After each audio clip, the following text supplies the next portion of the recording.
Kırsal kalkınma yatırımlarının desteklemesi kapsamında bakanlığımız çıkarılan kararname kapsamında 5 yıl boyunca tarımsal ürünlerin işlenmesi, değerlenmesi, paketlemesi ve küçük aile işletmelerine %50 hibe desteğimiz söz konusudur. Bu destekle ilgili 2021 yılı başvuruları bitti, projeler değerlendirildi, kabul edilenler projeden başladılar, onların ödemeleri yapıldı. 2022 yılı içinde başvurular başladı. Küçük aile işletmelerinde 17-12-2021 tarihine kadar ekonomik yatırımlar kapsamında da 21 Ocak 2022 yılına kadar müracaatları alacağız. Burada ekonomik yatırımlarda %50 hibe desteğimiz 3 milyona kadar tarımsal ürünlerin işlenmesi, değerlenmesi, paketlemesi, soğuk hava depoları, silolar gibi bunlara %50 hibe desteği veriyoruz. Ayrıca barınaklar, ağır yapılarında %50 hibe desteği.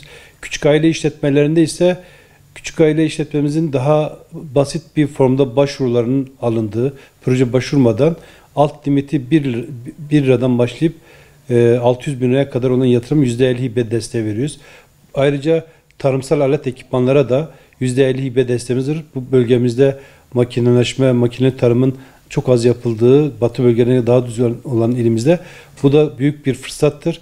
Bu fırsattan faydalanmak için çiftçilerimizi il ilçe müdürlüklerimize başvurarak müracaat etmelerini talep ediyoruz. Bu projeden azami ölçüden faydalanalım.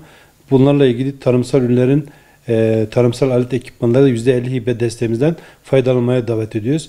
Yine bu kapsamda küçük aile işletmelerinin işte 10 dekara kadar sera yapımına, su ürünlerine, küçük ağır yapımlarına, bunların tadilatlarına da %50 hibe desteğimiz söz konusudur.